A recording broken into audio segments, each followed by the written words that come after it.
Welcome back to the Genesis Science Report. A recent study claims to have found matching dinosaur footprints in Brazil and Cameroon, suggesting that dinosaurs, maybe they roamed freely between South America and Africa about 120 million years ago, or so the story goes. But is this interpretive new discovery consistent with biblical perspectives, or is there a whole lot more to the story? Well, joining us today is Michael Oard, a renowned expert in creation science with a 30-year career at the U.S. National Weather Service and 50 years of research in earth sciences. Now, Mr. Oard is a fellow of the Creation Research Society and author of numerous books and articles on geology, the flood, and the Ice Age. Mike, welcome to the program. Oh, thank you. It is great to have you on. We really appreciate your contributions, the books that you've written over the years, and so much more. But this new study, matching dinosaur footprints found on opposite sides of the Atlantic Ocean, and it talks about millions of years ago, before the two continents split apart, something must have happened and these dinosaurs are walking along. Now, the study claims that dinosaurs walked from present-day Brazil to present-day Cameroon. What's your take on that claim, considering the distances and the time frames that they are suggesting? Well, the tracks are similar. They're three-toed dinosaur tracks, but there's a lot of three-toed dinosaur tracks in the sedimentary rocks. Okay. The article was misleading, and it made it sound like they went from Brazil right away into Cameroon, but actually when they were joined at one time, they're actually 1,000 kilometers apart at the moment. So that's questionable. It could be. There's millions of dinosaur tracks now, yeah, and a large amount of them are three-toed dinosaurs. So it could be, but the article is misleading in that they almost made it sound like they went from one coast to another right away. Right. No, it was a little bit misleading in some of those statements, especially considering that we wouldn't actually have a problem with the idea that continents were closer to each other pre-flood, but it's these extreme time frames and then suggesting that somehow it may be the same dinosaur. How reliable is the method used to link these distant footprint sites? Slow plate tectonics over millions of years, and could dating assumptions influence those conclusions? Oh yeah, there's a lot of that all through it, to the point where it's hard to tease it out of the data. Mm-hmm.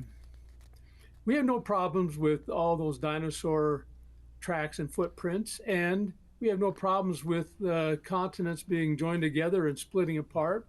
It's actually a concept that I've been researching for 30 years, and just recently I've come to believe it.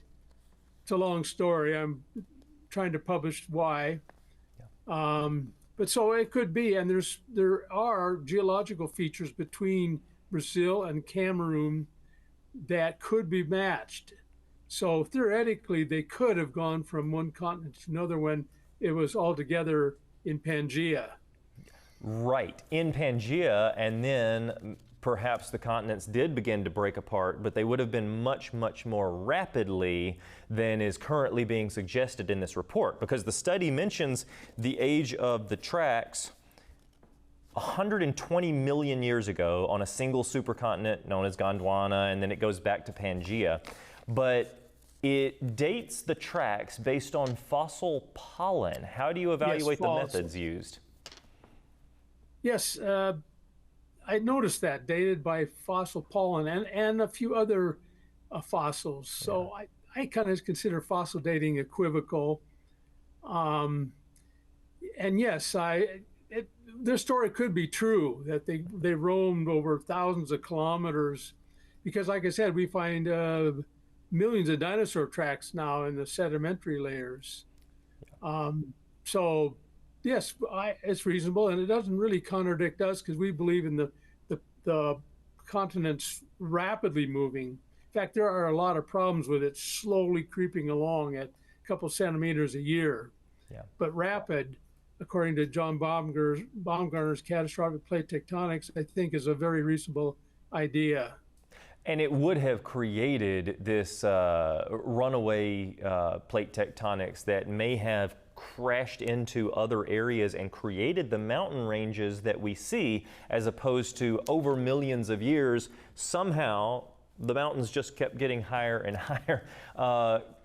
Catastrophism explains things a lot more reasonably in most of these instances. But the study refers to the different locations where the footprints were found. You've actually examined, and we've even had you on other programs in the past talking about dinosaur footprints and bone beds. Can you describe some of these locations where you find pristine theropod tracks? Oh yeah, at Northeast Wyoming, I showcase this in some of my publications. There's a series of 5 three-toed dinosaur tracks, about similar to the ones in Cameroon and Brazil. And then you see a lot of them in Colorado. So yeah, there's a lot of them around on all continents except Antarctica, as far as I know. They're not there. They probably are, but it's got the ice sheet on it. So Yeah. And this is not a problem for us, because we can explain that all early in the flood. Absolutely. In fact, I just got back from Colorado a few weeks ago, and I was looking at some sauropod footprints and yes. trackways out there. Yes, I've seen those same sauropod footprints if they're on the on Dinosaur Ridge. On Dinosaur Ridge, there are some theropod tracks nearby. There are some more sauropod tracks down on, what is it, Skyline Drive, down by, well, down south just a little bit. They're absolutely beautiful. They're clearly dinosaur trackways. Yes. But they don't come with dates stuck in the ground next to them saying this dinosaur made this track 66 plus million years ago. How do you explain dinosaur tracks being rapidly preserved and what we see in the geological record? Well, first of all, for a track to be preserved, you got to cover it up, because they're ephemeral. They'll disappear in probably a matter of days to weeks. Yeah. And so we can account for them early in the flood because they're alive, and they had to be before the peak of the flood. And we can explain because it wasn't chaotic everywhere all at once early in the flood. Yeah. And they're usually found in areas of rapid sedimentation where there's thick sediments. So you can think about, rapidly sedimentation, and then the floodwaters are oscillating by at least 5 mechanisms. And so you can have an oscillation where the flood level drops below the freshly laid sediments, and then dinosaurs nearby can get up there, walk, lay eggs, scavenge dead dinosaurs, and then you have another rapid rise that covers up all that material, preserving it. Secular scientists have a problem in their millions of year timescale of actually preserving these things, but we can in this, what I call the beds model, briefly exposed alluvial sediments. The beds model, briefly exposed alluvial sediments. So in other words, this is something that is happening quite rapidly over the course of hours, days, and weeks, yes, where you have enough soft sediments for these dinosaurs to walk on, where you have enough for them to lay eggs, because we do find dinosaur eggs as well. Millions of dinosaur eggs. Wow. Okay, but a lot of times we see these theropod footprints, obviously, in great abundance. Again, sometimes we see the big long-necked dinosaurs with like the elephant-type tracks. How does this work again from a creationist point of view when we look at how science is showing this rapid tectonic activity? Can it all happen within the timescale of the Great Flood of Noah's Day? Oh yeah, it was a huge catastrophe. So yes, and like I said, it wasn't chaotic and catastrophic everywhere on the globe at the same time. There were areas of rapid sedimentation, and in those areas it could be relatively calm. And then the oscillation of the floodwaters would expose the freshly laid sediments, diluvial sediments, diluvial being another name for the flood. And you can make tracks. You can also have other features on there like mud cracks. You can have raindrop imprints and other trace fossil features. All this can be explained early in the flood, and this was considered one of the strongest evidences against the flood at one time. But I think we have a reasonable solution of how it can happen within the early flood. So in other words, new science is actually pointing us to a better understanding of the world around us, but it is also pointing us right back to the validity of the biblical historical record of the flood. And then we think about it a lot of times. I mean, if I go out to a beach or even a muddy field, right, and I start walking and I leave footprints, those footprints, yes, they're there. But the very next rain or when the tide comes back in, those footprints are completely washed away. So you actually have to have something pretty catastrophic to lay down a lot more mud and preserve those prints. And sometimes, even in the areas that this study was documenting, you'll go up just a couple of layers above and you'll find more dinosaur footprints. How do you explain that?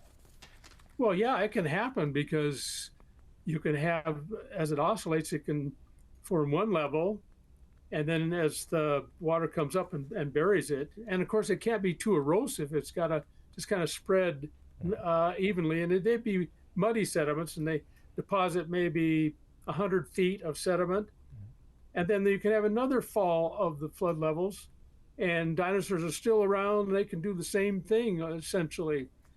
And there are cases like this in northeast Wyoming, in a formation where you have two levels separated, they claim, by 3 million years, but they're the same types of dinosaurs, which is kind of pretty improbable for that to happen. So with us, with the quick sedimentation, it can all happen quickly early in the flood.